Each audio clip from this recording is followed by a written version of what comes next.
Esta noche los hemos convocado porque después de festejar el Día de la primavera peronista que estamos viviendo, y después de celebrar la media sanción en diputados, dijimos que íbamos por más.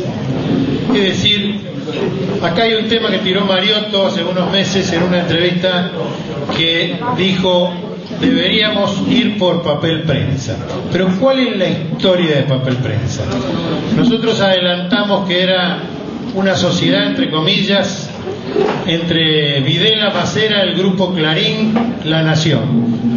No dije la razón porque ahora están unidas, son parte del grupo Clarín, aunque en su momento estaba en manos del empresario Leín, porque papel prensa pasó de la mano del proceso al grupo Clarín, al grupo La Nación y al grupo La Razón en ese momento, que conducía la Iña.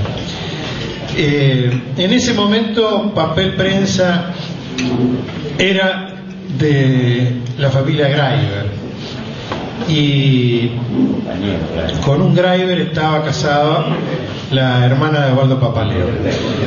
Osvaldo Papaleo tuvo que participar en la operación de venta del Estado que había tomado papel prensa al grupo Clarín, Nación, La Razón. Es testigo presencial, estuvo ahí, es compañero, con él hemos compartido muchas cosas, ha sido secretario de prensa del gobierno peronista, cuando falleció el general Perón. Antes había estado como director artístico de Canal 9 cuando lo había intervenido Juan Carlos Mareco, cuando se nacionalizaron, se estatizaron los canales de televisión, una decisión póstuma del general Perón, gracias a la ocupación que hicieron los compañeros de los sindicatos de televisión de las plantas de los canales, y fue también uno de los directores de Canal 13 en ese momento del Estado Nacional peronista. Y esta noche tenemos un gran honor de tenerlo con nosotros, el compañero Osvaldo Papaleo. Él nos va a contar todos los detalles de la operación papel prensa. Buenas noches, compañeros. La historia de papel prensa, digamos, en general, es más chica de la historia general de los medios de comunicación. Más arriba. Muy bien. Pero me parece importante, antes de charlar sobre lo que significa los medios de comunicación en la estructura de la sociedad, digamos, la experiencia nuestra, lo que tuvimos, que esto lo vivimos cercanamente, para también darnos documentación propia de lo que se vivió en los últimos 35 años con los medios de comunicación, porque prácticamente hasta el año 60 los medios de comunicación fueron las radios, un solo canal de televisión, y los medios gráficos en una división aparentemente más tranquila que la que existió posteriormente. La televisión trae la gran pelea de los medios de comunicación, evidentemente el desarrollo de la tecnología de la televisión, y trae cosas extrañas al sentimiento nacional, que nosotros queremos contarle como protagonistas de esas cosas, porque como se vivían con bastante velocidad los acontecimientos, si bien nosotros teníamos conciencia de lo que nos estábamos enfocando, tuvimos a lo largo del tiempo experiencia de que esta pelea es bastante difícil. No es una lucha solo de intereses, es una cosa que yo siempre decía, así cuando venían discusiones y se acercaba la ley de radiodifusión, debo ser honesto, pensé que nunca iba a ir al Congreso, pensé que era una pelea demasiado difícil para dar en una circunstancia como esta, y además que era una decisión fundamental, más importante que las muchas que se habían tomado. Yo estoy convencido que es una pelea que justifica el paso por la vida del personaje que la logre. Digamos, creo que realmente estamos dando una historia decisiva. Y hablando de estas cosas, los grupos de militantes del peronismo que recibimos por boca de Perón mismo, cosas que muchas veces hay mucha gente que habla desde el peronismo, de los medios de comunicación, no tiene ni idea de lo que es el peronismo, no los medios de comunicación, ni idea de lo que es el peronismo, y tampoco la historia del peronismo en los medios de comunicación. La historia del cine argentino, la historia del cine estatal argentino, la historia de la radio estatal argentina, de las cadenas, las grandes cadenas de Argentina, que fueron en general impulsadas desde el peronismo. No solamente los años felices fueron peronistas, sino los años de realizaciones en los medios de comunicación fueron peronistas. Una de las oposiciones mayores que sufrió Perón del 45 al 55 fue de los medios de comunicación. Los mojones son la intervención de la prensa, bueno, una serie de cosas que la oposición, los que pudimos vivir aquellos años, éramos jóvenes, en algún momento lo fuimos, éramos chicos, pero sabíamos y veíamos todo ese panorama. Y después cosas que Perón era muy puntual, y yo voy a contar anécdotas porque las anécdotas sirven para pintar esa puntualidad y el detalle de las cuestiones. Una vez llega la idea en el año 70 de buscar la televisión de color. Argentina tenía que hacer un mundial en el 78 y venía la televisión de color. La obligación de hacer un mundial obligaba a que el país se emita por lo menos en color, aunque no se viera en el país, tuviera una imagen de color. Pasa el tiempo, Perón llega al poder en el 73, le hago corta esa parte porque bueno, ya la entendimos, y viene la hora de decidir el color. Aparentemente una tontera, una cuestión más. Había tres grandes cadenas en aquel momento, que era la europea, que era el SECA, la europea francesa, que era el SECA, estaban los americanos con el NTSC y estaban los alemanes con el PALEME o el PALEME. Y Perón un día explicó, éramos cuadros políticos, pero que teníamos cargos en los medios de comunicación, concretamente por qué debía ser el PALEME. La explicación fue sencilla, pero se preocupaba de eso. Nosotros, lo digo honestamente, estábamos medio ahí mirando a ver cuál nos convenía más y no veíamos.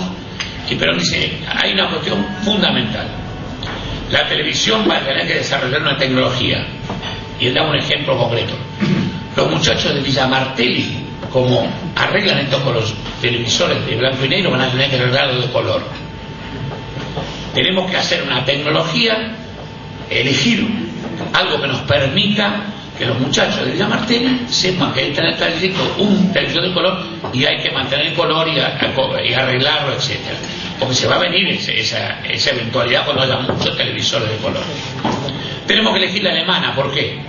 El NTSC dice nos ata el imperio, la televisión americana, no salimos más de ahí, la programación más americana, además tenía desde el punto de vista de la calidad algunas limitaciones.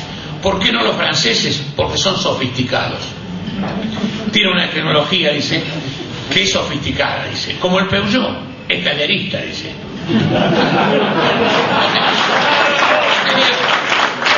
Tenía un punto de razón, dice, sí, la verdad, de lo que dice. ¿Y qué hicimos? Y venía el ejemplo. Éramos jóvenes, nosotros ya éramos jóvenes, no éramos chicos, éramos jóvenes ya. No dice, ustedes lo vieron, pero lo vieron más o menos. Yo traje los Mercedes-Benz para hacer taxi. ¿Por qué? Dice, son alemanes. Lo arregla cualquiera en Villa Martelli, dice. Y todavía anda. Es verdad. Y en esos detalles vos veías, decías, pero este tipo con los problemas que tiene, ¿qué carajo le importa el color? Si sale mejor. Claro, lo del imperio lo entendimos rápido. Lo de los alemanes y los franceses no.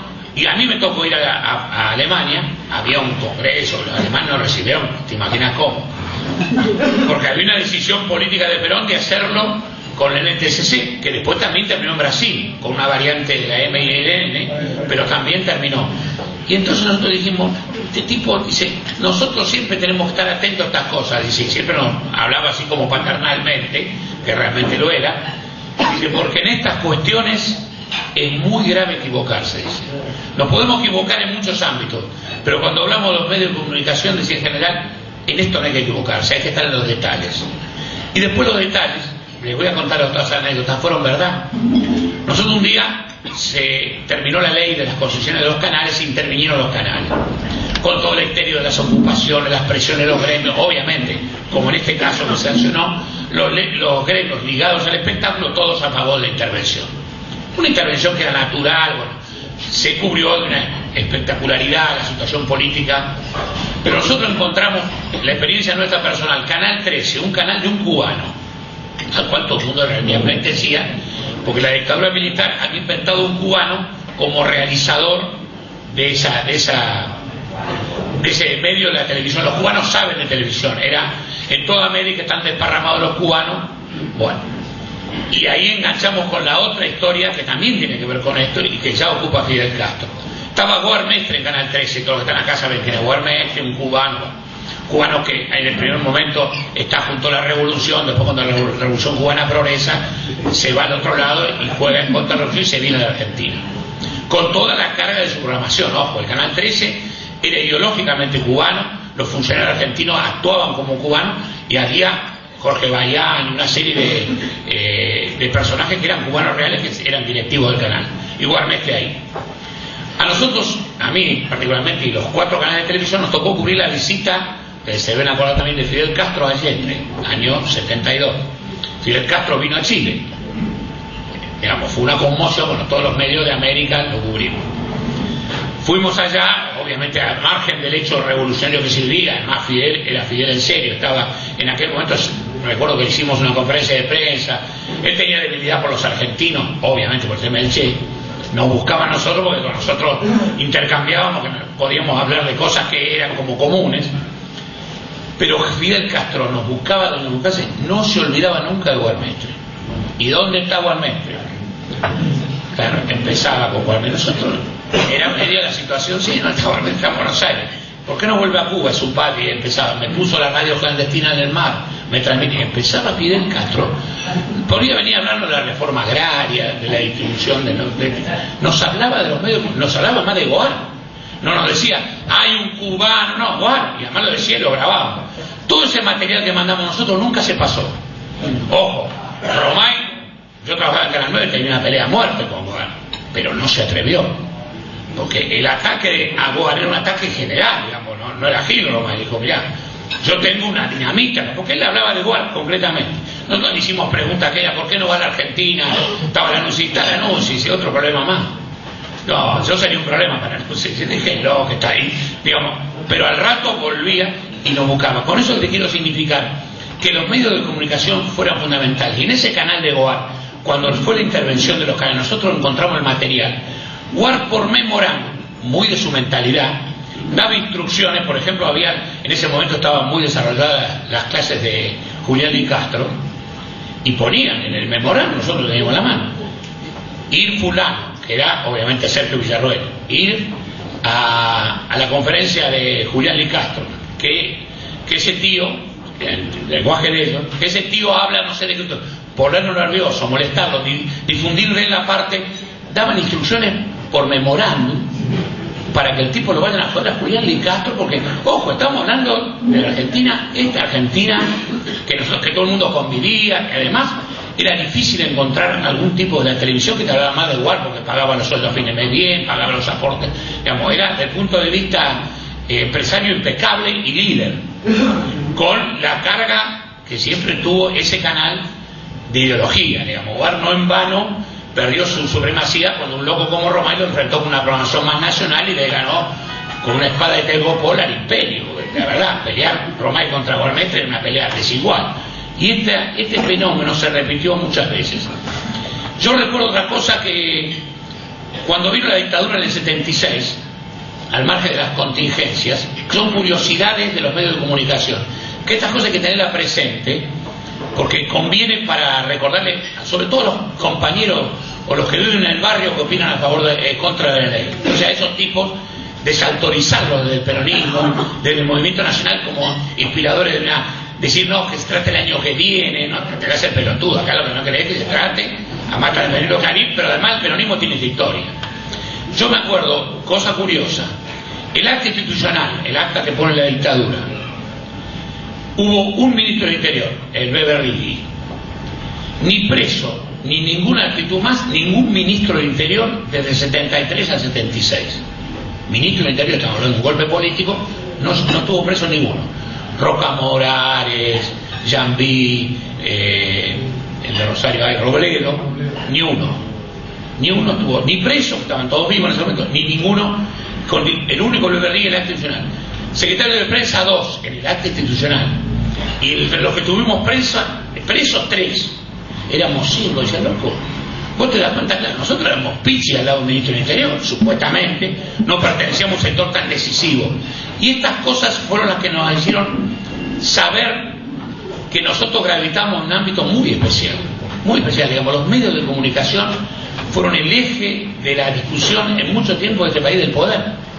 Por eso a mí cuando me hablan, sí, vamos a los medios de comunicación, sí, la ley, y hablan como una cosa, que si fuera una cosa artística, no es un hecho artístico, es un hecho político y de guerra, no es un hecho cualquiera. Bueno, el operativo que planteó Clarín a partir de esto, le demuestra a usted la beligerancia del enemigo de demostrar a uno que se está discutiendo, el tipo más inadvertido. Yo he notado que afortunadamente este debate a Clarín ha servido para que salga, yo lo dije en la audiencia, que salga de la calle Tacuarí y venga al Parlamento a discutir, porque los muchachos en nuestra época, y lo confío y lo digo públicamente, era un pecado. Yo fui secretario de Estado y nunca entré a la CIDE, jamás.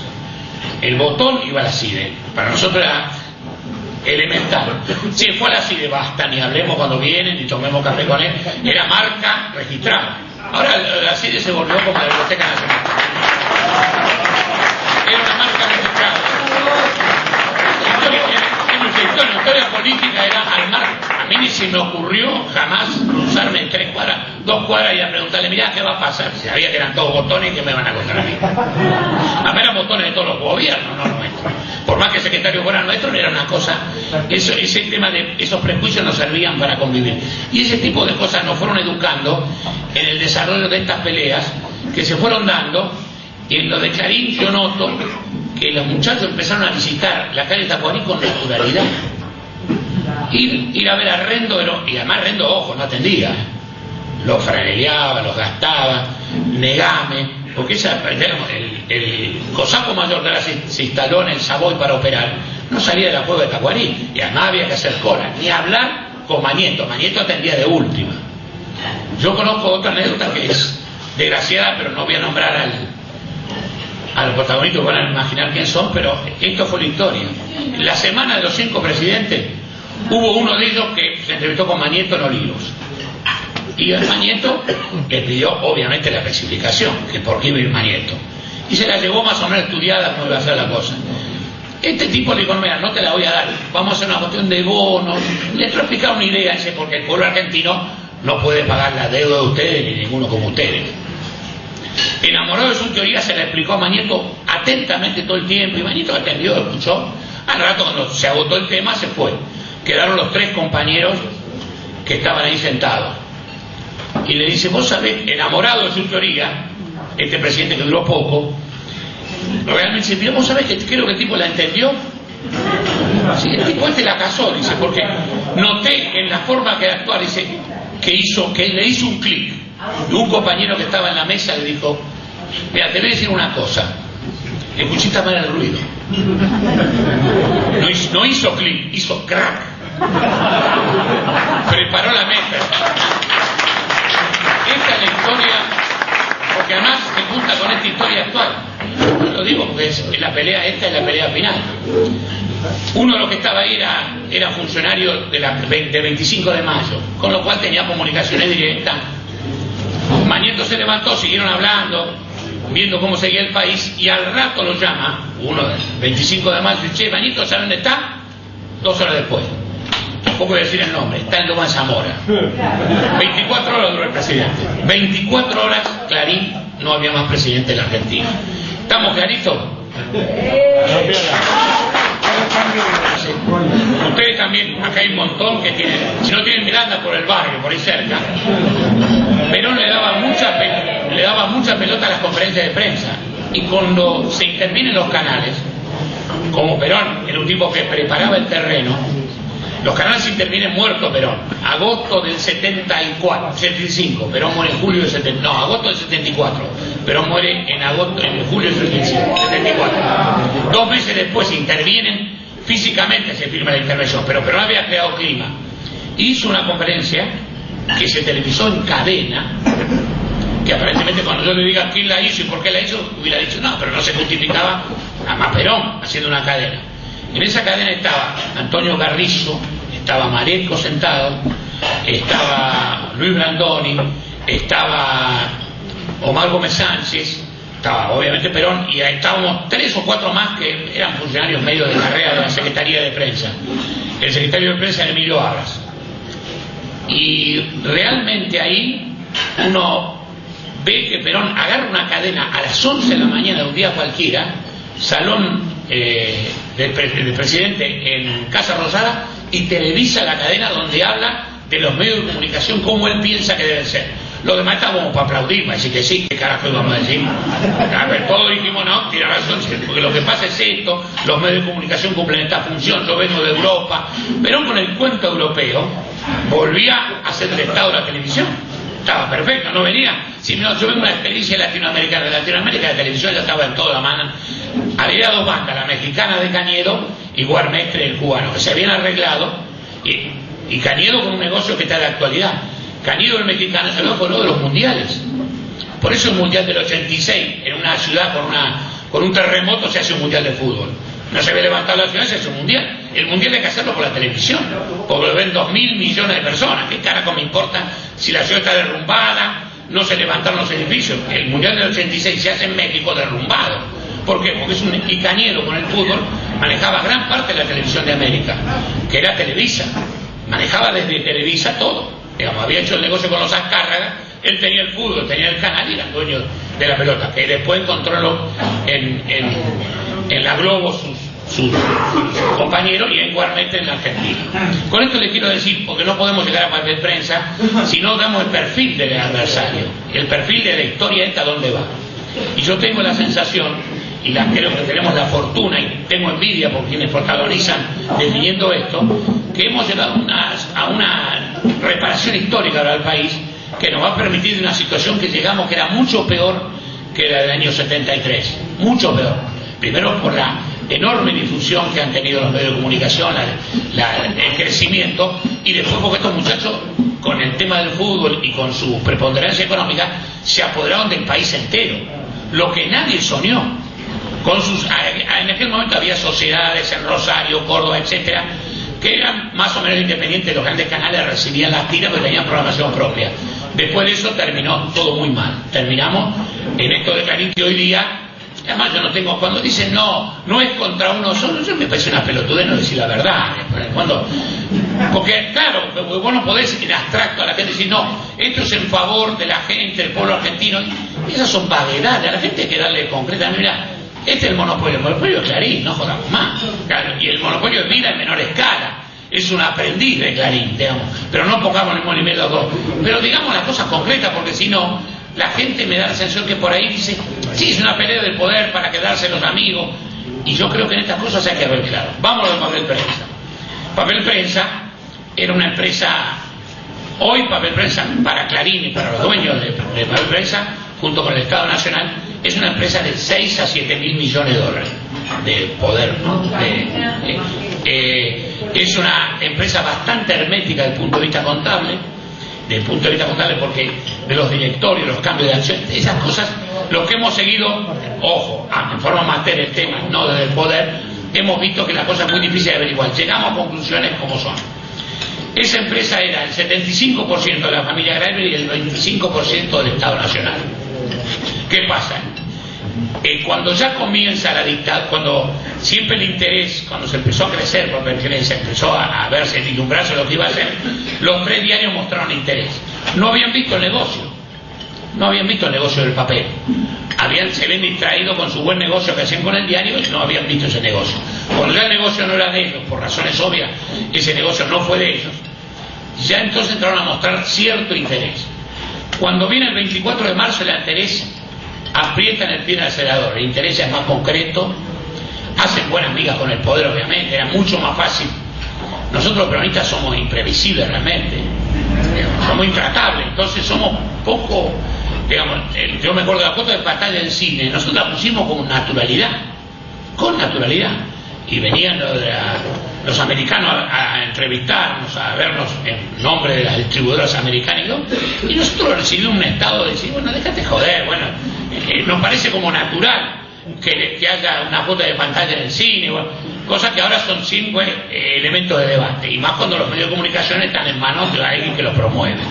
En este caso, el de los medios, yo creo que se produce en el caso de Papel Prensa el apriete paulatino, pero los Greiber estaban aparentemente sólidos con la empresa, estaban ubicados hasta que el 7 de agosto del 76 muere David Graeber en México. Una vez que muere David Graeber en México, la familia, que desde el punto de vista comercial a David Graeber ni sabían, no le llegaban a los pies, piensa en liquidar los bienes en general que tenían en la Argentina, venir acá y cumplir las obligaciones que tenían, porque tenían acreedores y deudores en gran cantidad, como todo este tipo que tiene negocios de mucha envergadura. Yo, que estuve preso en el 76, salgo y después me raptan, estuve 9 meses en un campo del Puesto Bajo hasta el fin del 77, me voy afuera, el gobierno me dice que mejor me vaya del país, me voy y recurro mucho y empiezo a conocer cuáles eran las situaciones de los Graeber porque mi hermana estaba presa y estaba la madre de Graeber, el padre y el hermano y la esposa de Isidoro y la suegra, estaba hasta el gato preso, estaban todos presos. ¿Qué pasa? Me empiezo a investigar y me doy cuenta de la envergadura de los negocios que se cruzaban en el mundo. Entonces, en esto, yo recuerdo porque además siempre es bueno contar las anécdotas con alguno que esté vivo, porque si no, te das cuenta, si no quedamos como el cantor que triunfó y no es testigo. Yo creo que siempre hay que decir, contar la historia y decir, mira, fulano está vivo, puede decir que es mentira. Cuando se produce la detención de los Graeber es en marzo del 77. Empieza la detención del papá. 2 o 3 días después entran a allanar las casas. Mi hermana, secuencia es esta: 4 de la tarde, reunión con Clarín, La Nación y La Razón. Reunión, ella tiene una reunión, y el hermano de Dudy Graeber, Isidoro, una reunión con esto donde ya formalizan el pedido más o menos. Ellos no están muy decididos, a más le cuentan, mirá, acá estamos en una situación, estamos hablando, pero está preso el papá de él, estamos en una situación media caótica, pero firmemos un preacuerdo. Ahí hay una relación de un preacuerdo que nunca estuvo muy claro en qué quedó. Bueno, entonces me llama a mí, mira, me pasó esto, y dice, pero tengo como que están pisando los talones. Entonces, vamos a una reunión, somos 4 en la reunión. Mi hermana que vive, Antonio Cafiero, Jorge Triaca y yo. Triaca murió. Antonio, en la oficina de Antonio, en la calle de la Valle, entonces el 11-18, ahí nos reunimos en la tarde, y ella nos cuenta, mirá, ya que hoy tuvimos una reunión así, pero se nos viene la tormenta, dice, a la noche salió, dice, bueno, yo voy a hacer algunas cosas, salió, esa noche la detiene. Detalle la última reunión que tuvo en libertad fue con este tema de los médicos. Sigue el tiempo corriendo, pasa el tiempo, ellos ya son detenidos, condenados, bueno, se hace toda y empieza, yo estoy, cuando a mí me raptan en el 77, después de ello, yo estoy con Jacobo Tielman en el lugar, ya salta el tema de la opinión, saltan el tema periodístico, vamos a llamar así entre comillas, de David Graeber, que tenía muchas ataduras por muchos lugares, pero en ese Tielman ahí, estuvimos como 5 o 6 meses juntos, nos cuenta algunas cosas, dice, sí, yo, bueno, presentaba toda la historia, el origen de la plata. La opinión, me dice, no, la opinión era de Dudy Graeber, me dice, la verdad, yo la clausuré la opinión en el 76, yo clausuré en febrero del 76, clausuré la opinión. Fue una de las únicas clausuras que hicimos de la Secretaría de Prensa, cuando ya la opinión jugaba para el golpe abiertamente con La Razón. Yo me acuerdo, fue Ares, el ministro del Interior conmigo, y la cerramos, que produjo un revuelo, inclusive me la maduré, me la puta que te parió, que hacemos. No, yo creí que voy a puesto guita, cuando había prestado, no, soy el dueño, bueno. Esa es la historia familiar. Yo no tenía mucho, pero el peronismo era así, imprevisible. Entonces, la cerramos. Yo cuando me encuentro con Tielman, él me confiesa, estamos manejando, si yo creí que vos sabías, ellos jugaban abiertamente para el golpe, pero pensar, a nosotros no va a cerrar, nosotros le bajamos la cortina a cualquiera. Era una posición política, era linda porque era épica y utópica, pero era linda porque nos facilitaba la actividad. Digamos, no nos quedamos pegados a eso. Tanto cuando a mí me rapten y me torturan, a mí me preguntan si era judío Héctor Ricardo García. Vuelve el tema de los medios. Yo con García no tenía una relación, nunca había trabajado. Sé que había sido socio de Graeber en un diario. Cuando él le clausuran, fue en el año 74, Crónica, Nuestro Pueblo, un diario que también trabajó mucho en la tarde, lo hace García con plata de Graeber y socio. Yo sabía que en ese sí había sido socio, pero a mí me torturan, me dan picanas para preguntarme si García es judío. Digo, estamos en presencia de una locura. Ojo, cuando yo me abren, me sacan las cosas, yo les cuento esto como real. estaba Camps ahí con todo el traje de coronel, toda la historieta, digamos, no eran torturar. Pero ellos querían, indagaban, me preguntaban de Millones, qué relación había tenido yo con Millones. Digamos, el tema de los medios, hasta un analfabeto de medios como era Camps le interesaba, por algo le interesaba. Quería saber si García era judío. Una pregunta que yo se lo conté a García y en el libro de él lo pone. Yo salí y lo primero que fui a ver a García y dije, hermano, vos estás mal. Porque si a mí me picarían preguntarme si yo vos judío, la tormenta viene por vos. Claro, digo, no me preguntan a mí, me preguntan, están preguntando a vos. Entonces, yo no sé eso, cuídate porque vienen por vos. Dice, pero la puta, y en el libro que escribió ese, me mataron mil veces, yo, en la primera página aparece la historia que yo le conté. El primero que me vino a contar que me iban a matar fue yo. Pero yo le conté la verdad, me preguntan, es insólito además eso, preguntarme eso. Digamos, el que maneja el poder no sabe la condición religiosa del otro, digamos, solo en la Argentina puede ocurrir, pero podía ocurrir. Claro, no podía tener una identidad oculta, García. Entonces, seguimos con lo de papel prensa. Sigue el tipo transcurriendo la presión de Clarín y del grupo, porque en ese momento La Nación y La Razón eran poderosos. Laínio, el hijo de Laínio, estaba como abogado de La Nación, el Saguier era el de La Nación. Digamos, estaban los pesos pesados de cada medio. No es como ahora que los pesos pesados se han alivianado y el que quedó pesado en serio es Clarín. Ahora los dos socios son socios menores de la historia. Uno lo ve inclusive en la línea editorial, en la virulencia. Conclusión, se viene la etapa de esta y bueno, y un día aparece en el diario, tiene una convocatoria de acciones, los accionistas convocan. ¿Por qué las acciones, el 100% estaban en manos del Estado, compañero?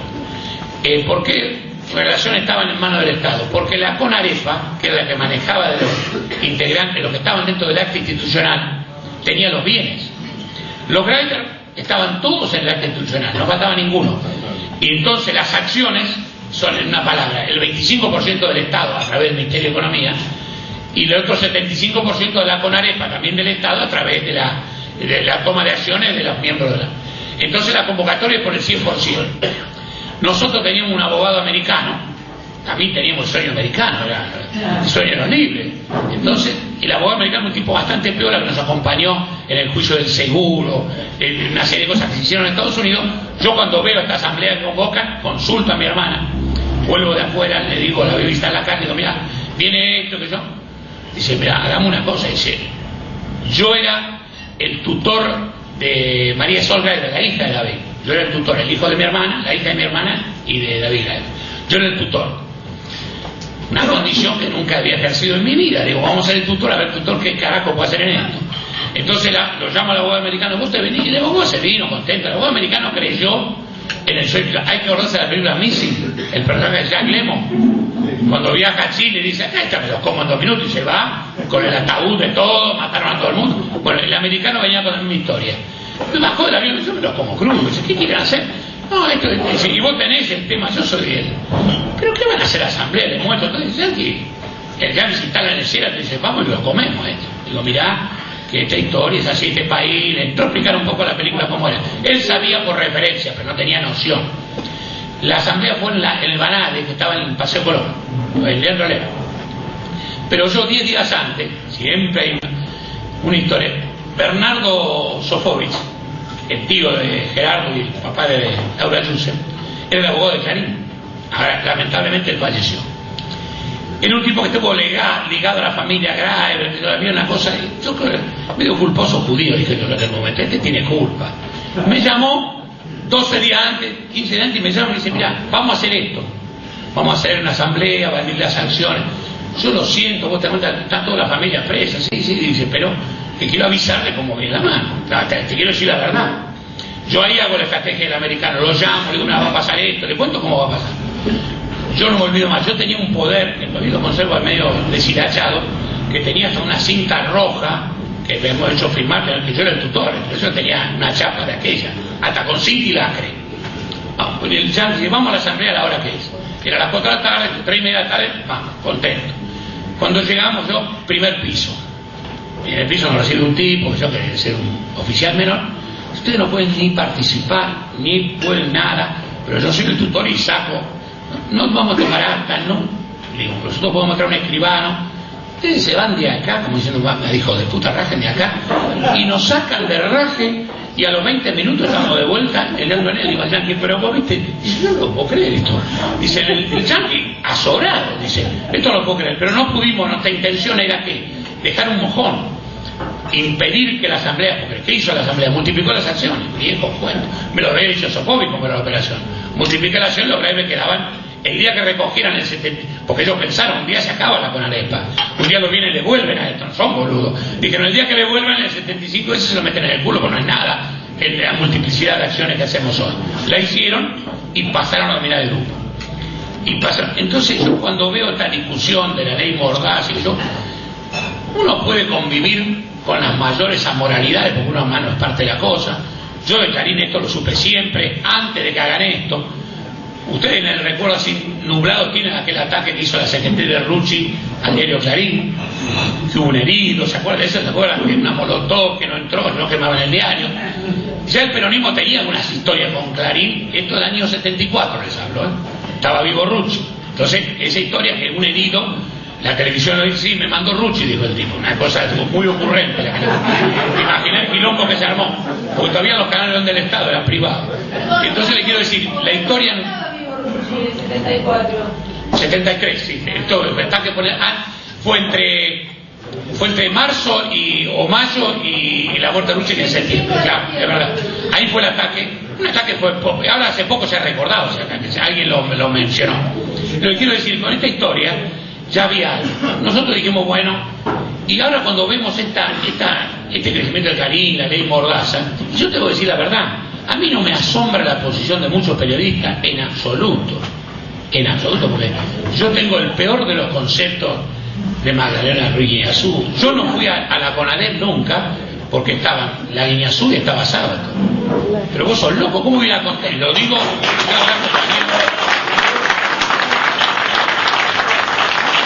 habrá compañeros que pensarán que yo no fui a hacer, no di una testimonio, además lo dije públicamente, no voy por qué. Porque yo no voy a declarar inocentemente como un pelotudo ante tipos que sabían lo que pasaba y decían los pelotudos.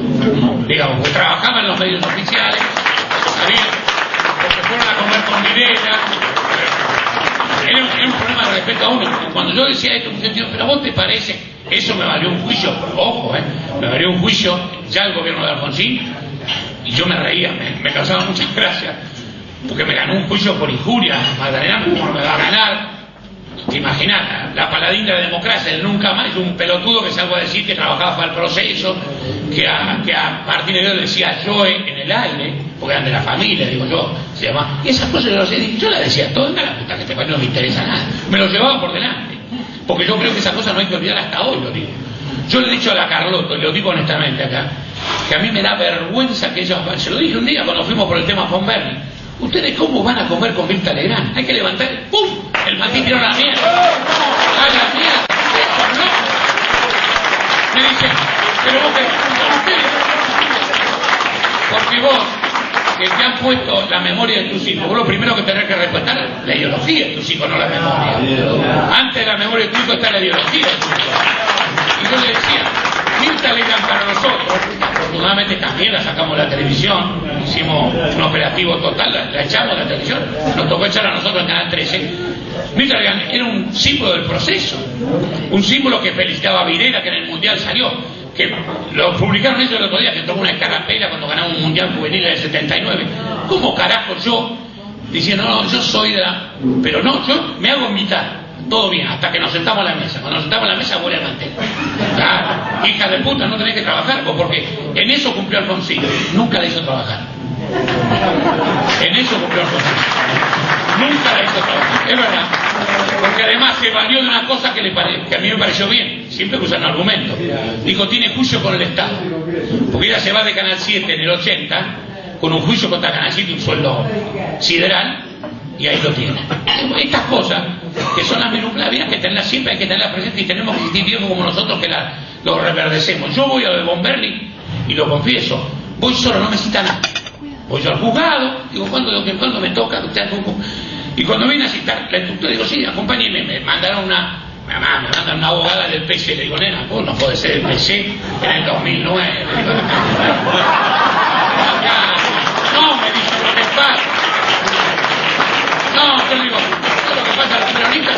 del trazado. Digo, no, me dice, yo te acompaño, digo, fenómeno, vení, además la uso, la abogada que no sé qué me da, pero yo sé lo que tengo que decir, lo que tengo que negar y a quién tengo que usar. Además, hoy yo soy un espontáneo en serio en eso. Yo voy a lo de Bernie o a lo de el chocolate gratis. Digo más, en el 85, en el juicio a Camps, fuimos a hacer reconocimiento, estaba vivo Timerman. Y nos dimos cuenta, porque íbamos en tribunal y reconocíamos a los torturadores. Y había tipos que estaban con nosotros que se equivocaban. 85, ¿eh? ¿Cómo se equivocaban? 2 o 3 veces que vamos apuntaban mal. Digo, estos tipos. Entonces mi hermana que también me dice, estos hijos de puta están equivocándose a propósito, ¿te parece a vos? No voy a dar los nombres, han conocido. Yo digo, loco, pero vos está bien que le agarres en uno, pero usted le erran en todo. Digamos, entonces, ¿qué pasaba? Y uno me dijo una cosa que yo cuando vino de Semana Santa, en el 87 lo pensé. Dijo, vale, si vuelven estos hijos de puta. En el 87 dijo, el hijo de puta ese, mirá cómo tenía. Nosotros que fuimos alegremente a declarar. Y es verdad, Timerman, mi hermano y yo declarábamos a muerte, y los apuntábamos y todo. ¿Te das cuenta? Pero la gente también, la condición humana, hay que entenderla. La condición del tipo que ha sido perseguido. Hay veces que no les pido a los tipos que sean héroes, a los tipos periodistas que mantuvieron cerca del proceso, pero que por lo menos se callen la boca. Les pido eso, discreción. Y que no pregunten dónde estuviste vos. Primero decime dónde estuviste vos. Yo veo que el charter famoso de Mónica Candelberg y Julio Lagos, Somos Derechos Humanos, del 76, yo veo que en una solicitada de hace 2 años, preguntando por la suerte de los desaparecidos, firma Mónica Miani. Y le digo, no, pará, no pregunté lo que no debé. Primero estabas hecha económicamente. Y el tipo podía manejar un remil, le digo también, si no quería colaborar. Ponele que no agarraron ese camino, por lo menos que ahora no firmen solicitadas. Hay que tener con las solicitadas cuidado quienes firman. Hay que preguntarle el prontuario hasta del que firma. ¿Por qué? Porque yo no firmo con cualquiera. Firmo con un compañero que está en una situación. Pero el tipo que colaboró de alguna forma con el proceso, me lo llevo puesto. Me lo llevo puesto mal. Y te cuento que yo tengo mucha memoria. Viajé por el mundo, sé los artistas que trabajaban para la embajada francesa en París, que le hacían funciones en el Olimpia y cantaban. Y ya saben, se imaginan quién es. Y después aparecen como representantes del socialismo. Yo me río. Yo me río. Porque para eso tengo el testigo. José Luis, ¿eh? ¿Quién? Susana Rinaldi. Entonces, trabajaban para la embajada de Argentina. ¿Y sabés a quién invitaron? También está vivo. Grupo Anacruza. José Luis Castiñeda de Dios. Pregúntale a José Luis. Ellos lo llamaron y dijeron, no, nosotros no vamos, porque nos enteramos que la embajada de Argentina hace. Y no cantaron. El grupo Anacruza, que estaba en el exilio, que había un compañero ahí, y vive, está de testigo. Entonces a mí cuando aparece el nombre del socialismo a preguntarle a los peronistas, che, ustedes no orinan, claro, ustedes tienen alguna culpa. Digo, ¿por qué estás a la puta que te parió? Digo, ¿de dónde me preguntaba? ¿De dónde está la pulcritud? Y eso es lo que yo estoy agregando algunas cosas porque también me hace falta decirlas para que muchos de nosotros las repitamos. Lo de Clarín hay que repetirlo. Además, cuando yo ataqué a Clarín en la audiencia pública, me decían, ahora te van a matar. No me dicen nada. ¿Por qué? Porque el único tema que Clarín no se atreve a discutir en público es el tema del papel prensa por el genocidio. Querido, si los judíos hacen museo con la medallita que robaron los alemanes que le vendían la medallita y el colgante, se robó una empresa de 5.000 millones de dólares. ¿Qué vamos a discutir? ¿Querés decir? Discutimos públicamente. Nos sentamos en un tribunal y le contamos. Estos señores multiplicaron las acciones, así. ¿Querés? Y la familia. Y tenés todo el paisaje para Telenoche investiga. La familia judía, el genocidio. ¿Qué querés más? ¿Qué querés más? Lo que pasa es que los muchachos investigan a un concejal de Calamuchita si se quedó con una vaca ajena. Entonces alrededor de la vaca y el muchacho y la familia esa estamos como unos boludos y mirá qué investigación, qué importante. O el otro si es gay se acuesta con el tipo y le filmamos. Mirá qué importante, ¿qué va a cambiar la historia del país? No, la historia del país la cambió si me contás papel prensa. Si sos Telenoche investiga, venía para papel prensa. Yo además yo te cuento los vericuetos, yo soy testigo, el abogado americano vive, contamos toda la película. Y además tenés los actores de tu lado, tenés a Mañeto, tenés a Lola, y todos viven eso, menos ayer viven todos. Entonces contamos la película del genocidio, le ponemos la gorra y lo juzgamos como Nuremberg. Eso es lo que le falta al caso papel prensa. Papel prensa, además yo trato de convencer de esto a la familia y me cuesta mucho. Vayan adelante con que, para demostrar que estos son unos hijos de puta nada más, ya está todo dicho. Porque además después, el Estado después del 86, los llaman los graves y les pagan un sueldo, una indemnización horrorosa, de las cuales se llevó un pedazo grande de Jorge Born, porque es arrastrado por Montonero, donde supuestamente venía el dinero de Greiber. Se llevó un pedazo como 16 millones de dólares en la historia de esa Jorge Born, que aparece con esa cara de pelotudo y después tiene que salir a robar con los teléfonos y el cura nazi. Ese es Jorge Born. Esa es la historia de este país. Entonces, yo le digo, muchachos, vayamos a ver, vayan, y en el momento que ha llegado, por lo menos de discutir, pero aunque no se llegue a ninguna conclusión, que sigan dueños de papel prensa, saber el origen de tu bien, que es la condena ética, saber el origen de tu bien. Mira, vos te robaste una empresa así. Ojo, no se robaron un canal de Mendoza, un canal de Córdoba y una radio de tercera línea de Junín. Se robaron una empresa de 7.000 millones de dólares y además se sentaron arriba del papel y masacraron a la competencia de ellos. Julio Ramos, por lo cual nunca hablé dos palabras hasta su muerte, ha escrito cosas, lo que le hicieron Clarín y el grupo a La Nación, a Clarín, no, perdón, a Ámbito Financiero y a Crónica. Los mataban. Y a todo medio independiente con el papel. Le hacían importar papel, el costo. Son tipos muy jodidos hasta con los padres. Porque decir, bueno, robaron para el bando, robaron para el capitalismo. Acá vamos a hacer los diarios baratos con el papel. No. Robaron para matar al tipo que tenía al lado, loco. Entonces, el día que nos sentemos, va a haber más testigos de lo que esperamos. Porque vamos a sentar en los textos que ha escrito. Yo cuando veo que escribe Julio Ramos, escribía lo que escribía, que yo no tenía ninguna coincidencia con él, ningún aspecto, ni leo ni leí el diario ese, jamás en mi vida, pero me doy cuenta que el tipo sufría desde el punto de vista empresario, y estos tipos son estos. Entonces, hoy decimos papel prensa, que un debate público, ¿qué queremos? Una condena social, ética a este tema. Vamos a decir la verdad, acá yo estas cosas creo que ha llegado el momento, porque esta historia que le cuento yo fue así. Estos tipos se valieron de que todos estaban presos, de que las acciones estaban en la Conarepa. La Conarepa desapareció, desaparecieron cosas, hubo gente que tuvo 5 años para recuperar los bienes, fueron contra los bienes de Helvar, muerto. Yo he entrevistado al hijo después de muerto Helvar, muere muy temprano, apenas empieza el proceso, y Helvar, el hijo de Helvar, tenía miedo físico, de verdad.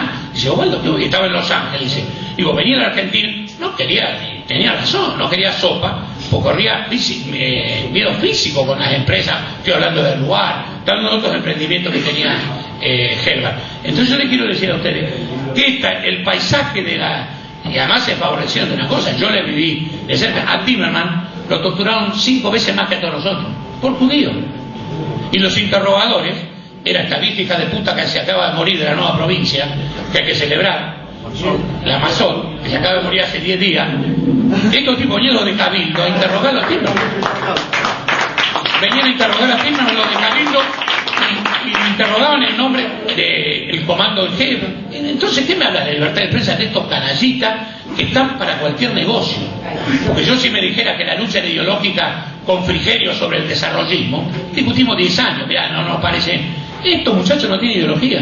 Estos muchachos son una banda de pistoleros.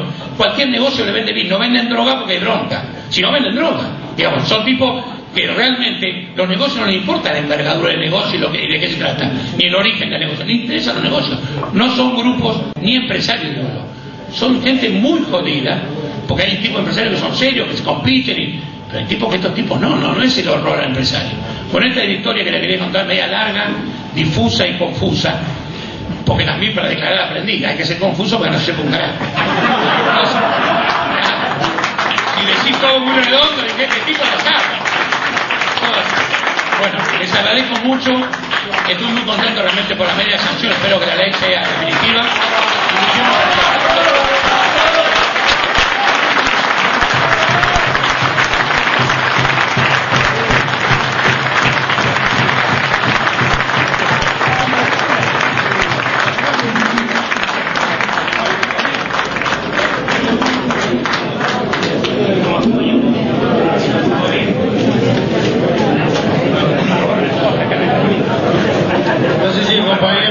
Marano, de la Federación Argentina de Trabajadores de Imprentas, Diarios y Afines, quiere agregar algún concepto final.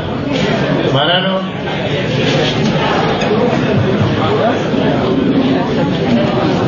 Porque el sindicato es de los trabajadores que trabajan con el papel, que tienen que ver con los medios, con el papel prensa, con los trabajadores de los diarios. Compañeros compañero Marano, de la Federación de Argentina de Trabajadores de Imprentas, Diarios y Afines, Enrique Marano.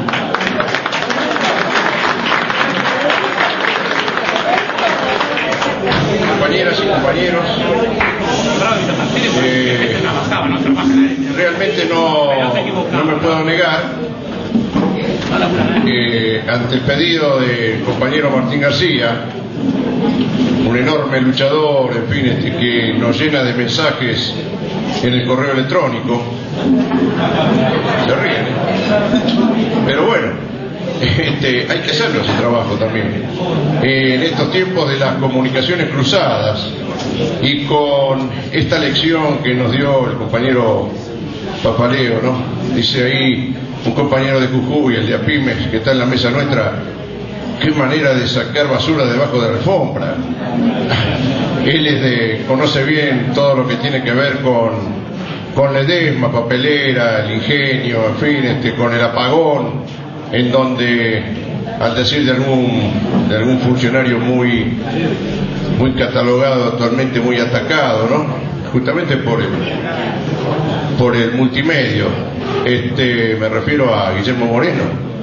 Decía, cuando lo fuimos a ver por un trabajo, en fin, comunitario que se ha hecho en Quilmes con la papelera de Masud, una gran trampa ahí, que ha sido recuperada esa empresa, decía, por el ingeniero que hace poco se murió. Dice, se cargó a unos cuantos de los nuestros. Y es cierto, aquella noche que apagaron la luz, en fin, y allí en las propiedades de Ledesma efectivamente fueron y tenían las casas señaladas para levantar a decenas de trabajadores, en fin, luchadores sindicales, sociales, en fin, y populares, ¿no? Y bueno, y después algunos no aparecieron más, otros aparecieron quemados, otros están enterrados en alguno de los diques allá en el norte, en Jujuy. Pero no venía preparado realmente para esto. Le decía al compañero Martín que la semana pasada, cuando se hacían las sesiones públicas en la Cámara de Diputados, donde, al decir de alguna compañera, esta ley, que ya tiene media sanción, muy trabajosamente, que sigue siendo castigada por los medios coaligados que responden al barco insignia de la oposición, ¿no es cierto?, dirigida desde la calle Tacuarí, Piedras, que hay que tener conciencia exactamente de lo que tiene. Yo me alegro mucho de que por este tema que ha desarrollado tan brillantemente el compañero Papaleo, que hacía mucho no lo veíamos, que todos ustedes estén presentes y que nosotros, yo quiero dejar constancia de que había terminado de llegar de Rosario el compañero Lucio Castillo, que es nuestro secretario general adjunto, presidente de nuestra obra social, que está en la mesa. Le dije, Lucio, tenemos que ir, en fin, a una cena ahí. ¿Por qué? Porque el compañero Martín García mandó un correo y se va a tratar también el tema de papel prensa y con la importancia que eso tiene, porque esta batalla, compañero Martín García, él lo sabe mejor que yo, esta batalla recién comienza.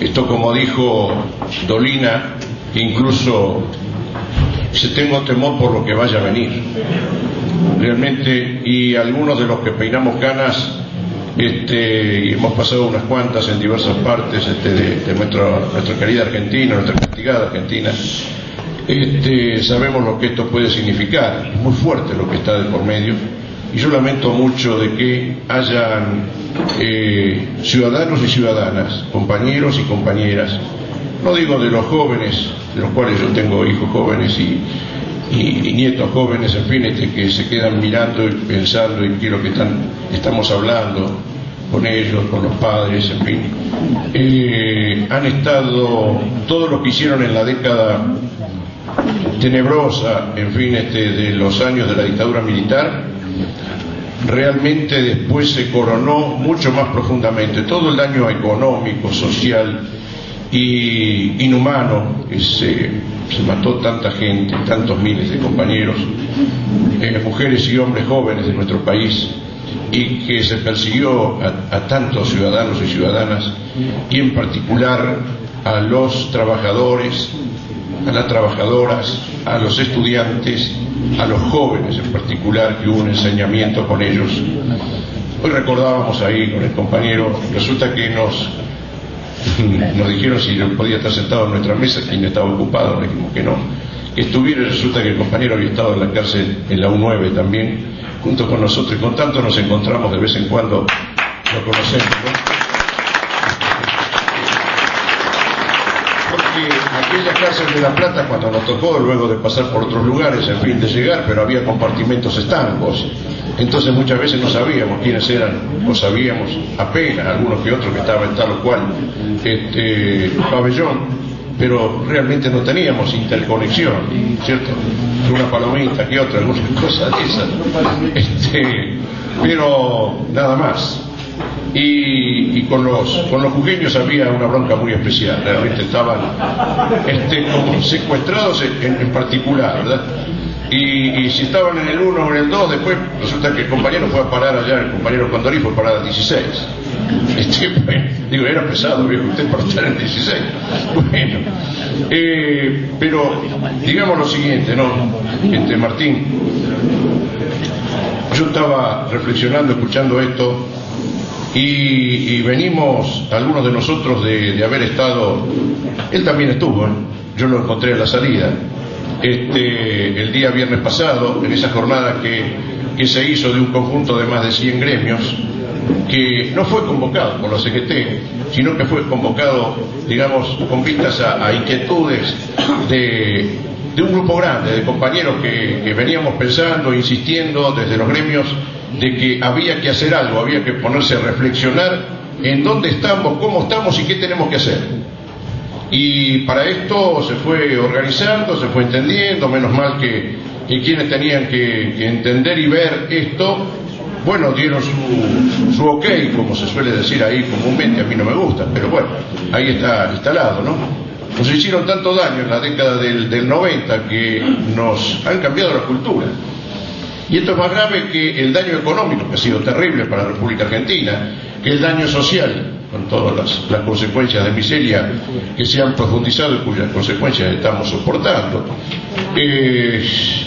Pero el daño cultural, el cambio cultural que se operó en nuestro país es gravísimo, mucho más grave que lo otro, porque esto va durando, se ha instalado para las generaciones, en fin, que vienen detrás nuestro.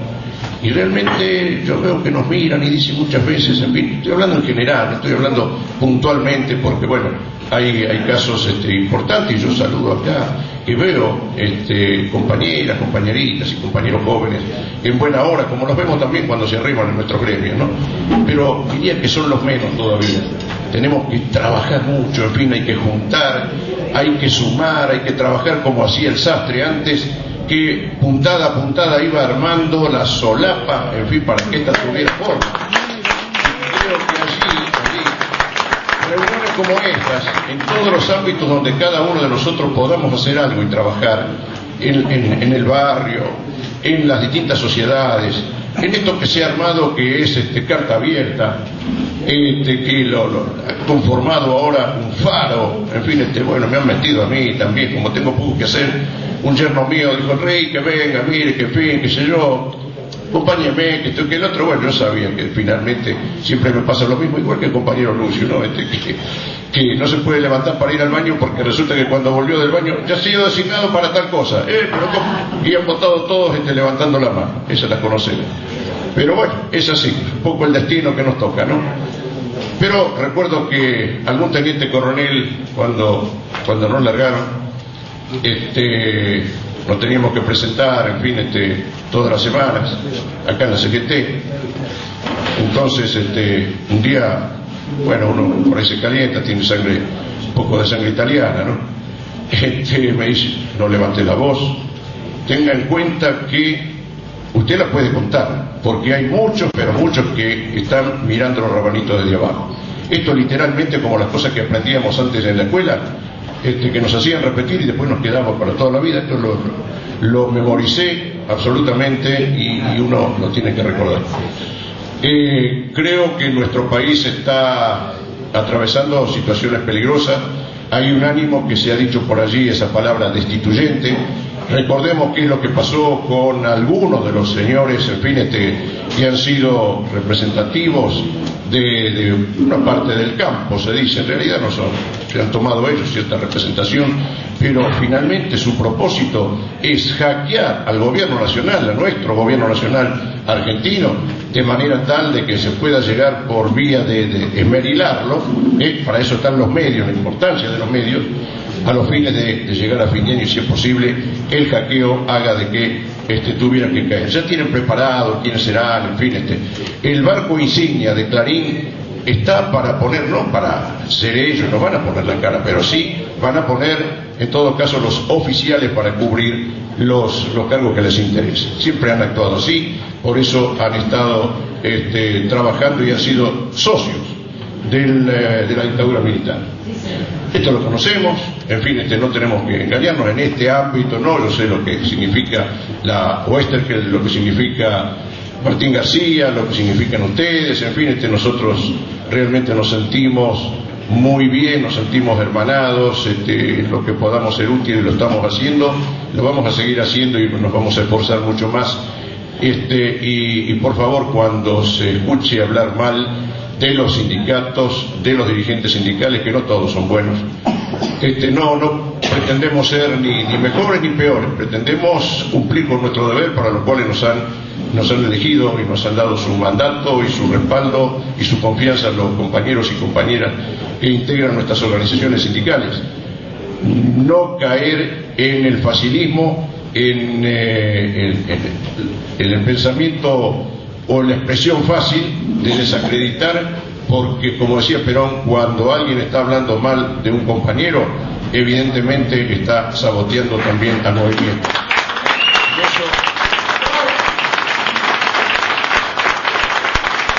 En eso cuidemos, no porque es el enemigo, que tiene los medios, ahora tan importantes, tan interrelacionados dentro y fuera del país, que hoy en día, claro, me decían a mí, ustedes los gráficos, ¿por qué tienen que exponer? En fin, la semana pasada presentamos un documento, en fin, lo entregamos ahí a los diputados, porque si es la ley de radiodifusión, decía, esto es para una nueva ley de medios audiovisuales, en fin, es que como decía Güemes, en todo caso, yo lo aprendí hace muchos años, cuando le pedía a Buenos Aires, en fin, que le mandaran algunos fusiles porque San Martín le había dicho que había que correr y hackear a los españoles, en fin, en la frontera norte, y tenían las lanzas y los caballos, pero hacía falta también, que, ¿no es cierto?, los mosquetes, en todo caso, y algunos cañoncitos si hubiera sido posible. Y mando una carta a un amigo acá a Buenos Aires, que bueno, que tratara de conseguir algunas cosas, hace gestiones durante 2 meses, etcétera, y cuando ve que no le daban bolilla, el pobre, ¿qué hace? Le dan 13 viejos fusiles que estaban guardados en el sótano del Cabildo, y eso es lo único que le mandaron para allá, y entonces recibe aquella carta de su amigo Güemes aquí, la recibe y dice con amargura: yo no me meto con la política, pero la política se mete conmigo, porque desde acá no querían que Güemes, evidentemente que tenía una misión histórica, como fue nada menos que confiada por San Martín, un gran acto de patriotismo, además en un hombre de dinero, se estaba jugando por la patria naciente. En esto tenemos que ser muy claros, tenemos que juntar voluntades, compromisos, que nadie se sienta excluido, que nadie se sienta disminuido, que nadie se sienta menor, que todos algo hicimos antes, bueno, sumémoslo de nuevo ahora y pongamos a todos los compañeros y compañeras del barrio, del trabajo, las amistades, la familia, en fin, de los medios que sea que podamos llegar para la gran causa nacional, porque estos vienen por todo y nosotros tenemos que levantar los muros de contención para que las barbaridades que hemos conocido no se vuelvan a repetir. Muchas gracias por la atención.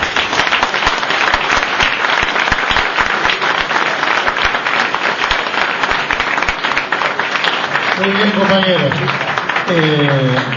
ustedes tienen un numerito, ahora vamos a rifar los libros de la editorial Sicus con ese numerito que ustedes tienen.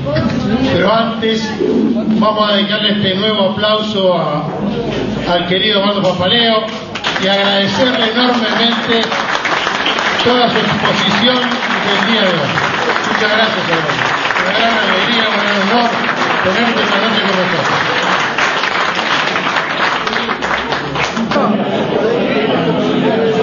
Vivimos una etapa histórica, inolvidable, única, irrepetible, diferente a la que hemos vivido, intensa, actual y determinante sobre el futuro de la sociedad argentina. Hoy ha sido un capítulo importante de esa historia actual, con la presencia de Osvaldo Pappaleo en nuestra casa. Saludamos la presencia del Negro Suárez, del poeta Alfredo Carlino, ciudadano ilustre de la ciudad de Buenos Aires, el novelista Osvaldo Casella, del director de televisión Diego Carbone, del editor Coco Manuquian, de la gente de Carta Abierta, de los compañeros del historiador Enrique Manso, de Juan Esper, hijo del famoso compañero Juan Perón. Esto fue todo por hoy. Muchas gracias.